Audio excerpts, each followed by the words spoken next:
Shalom, Assalamualaikum warahmatullahi wabarakatuh. Om Swastiastu, Namo Buddhaya, Salam Kebajikan. Perkenalkan, nama saya Fitri Mala, kelas A6 Fakultas Keperawatan semester 1 dengan NIM 2214201167. Tujuan saya membuat video ini untuk memenuhi tugas UAS mata kuliah pemenuhan kebutuhan dasar manusia dengan materi aktivitas dan latihan. Aktivitas adalah usaha-usaha yang dikemukakan untuk melaksanakan semua rencana dan kebijaksanaan yang telah dirumuskan dan ditetapkan untuk melengkapi segala kebutuhan alat-alat yang diperlukan. Siapa yang akan melaksanakan, di mana tempat yang akan dilaksanakan, kapan dan waktu dimulai dan berakhirnya, dan bagaimana cara untuk dilaksanakan. Latihan adalah proses untuk mengembangkan penampilan olahraga yang kompleks dengan memakai isi, metode latihan, tindakan organisasional yang sesuai dengan tujuan. Gangguan aktivitas dan latihan diartikan sebagai suatu aksi energik atau keadaan bergerak, kehilangan kemampuan bergerak, walaupun pada waktu yang singkat memerlukan tindakan-tindakan yang tepat baik oleh klien maupun perawat. Penyebab gangguan aktivitas adalah sebagai berikut. Yang pertama, kelainan postur. Yang kedua, gangguan perkembangan otot. Yang ketiga, kerusakan sistem saraf. Yang keempat, trauma langsung pada sistem skeletal dan neuromuskular. Yang kelima, kekakuan otot. Jenis-jenis otot: yang pertama, otot rangka. Yang kedua, otot polos. Ketiga, otot jantung.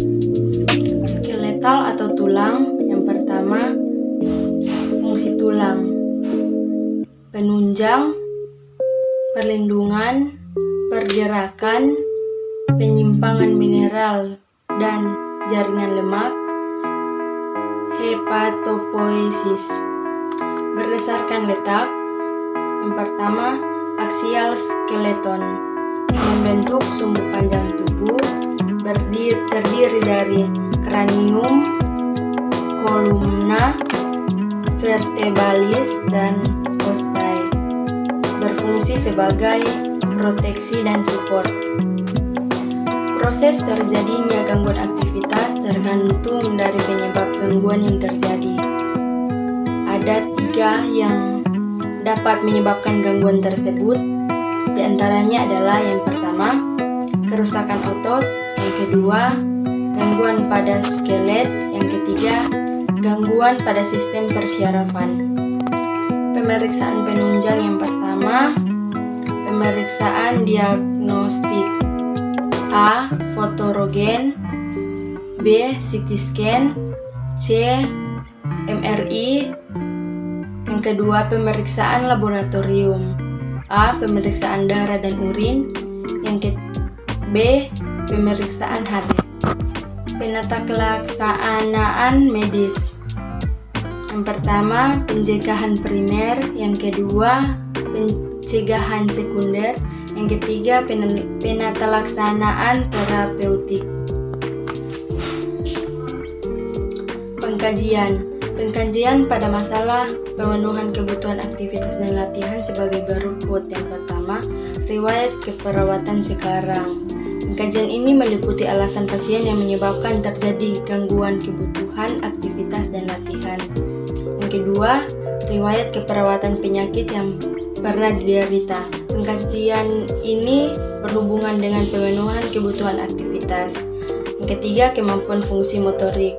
Pengkajian fungsi motorik antara lain pada tangan dan kaki kanan dan kiri untuk menilai adanya atau tidak kelemahan, kekuatan, atau statik.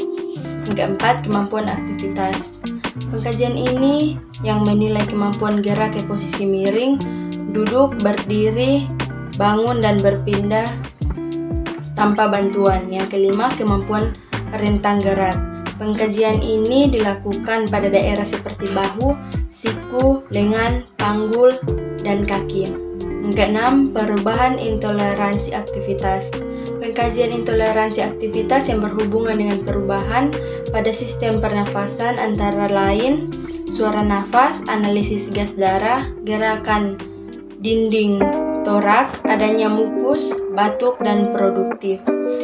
Diikuti panas dan nyeri saat respirasi, sedangkan yang berhubungan dengan perubahan sistem kardiovaskuler seperti nadi dan tekanan darah, gangguan sirkulasi perifer, adanya trombus, serta perubahan tanda vital seperti melakukan aktivitas atau perubahan posisi. Yang ketujuh, kekuatan otot dan gangguan koordinasi. Kekuatan otot dapat dikaji secara bilateral atau tidak. Yang kedelapan, perubahan fisiologis. Pengkajian perubahan psikologis dengan disebabkan oleh adanya gangguan aktivitas dan inaktivitas, antara lain perubahan perilaku, peningkatan emosi, perubahan dalam mekanisme coping, dan lain-lain. Gangguan aktivitas fisik berhubungan dengan kehilangan integritas struktur tulang akibat fraktur dan nyeri. Nyeri akut berhubungan dengan cedera fisik, kurangnya perawatan diri, toileting, bathing, dressing, feeding berhubungan dengan gangguan muskuloskeletal dan kelemahan. Demikian penjelasan dari saya tentang aktivitas dan latihan. Terima kasih. Selamat datang di Universitas Pembangunan Indonesia Manado yang terletak dekat dengan kawasan bisnis Bahu Mall Manado. Tempatnya di Kelurahan Bahu, Lingkungan 3 Manado, sangat strategis di pusat kota Manado. Dibangun di atas lahan seluas 2,5 hektar, Universitas Pembangunan Indonesia Manado berdiri megah dengan ruangan 7 lantai, terdiri dari ruangan kelas, ruangan kantor, perpustakaan, laboratorium komputer, laboratorium keperawatan, pengadilan semu, dan laboratorium bahasa, kantin, serta rooftop di lantai atas.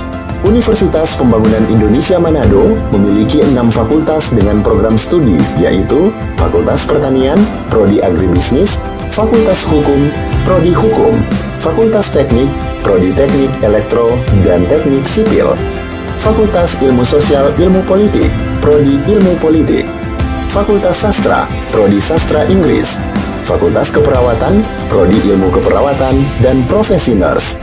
Didukung oleh sumber daya manusia yang berkompeten dan tersertifikasi, Universitas Pembangunan Indonesia Manado memiliki dosen dan tenaga kependidikan dengan latar belakang S2 dan S3 lulusan dalam dan luar negeri.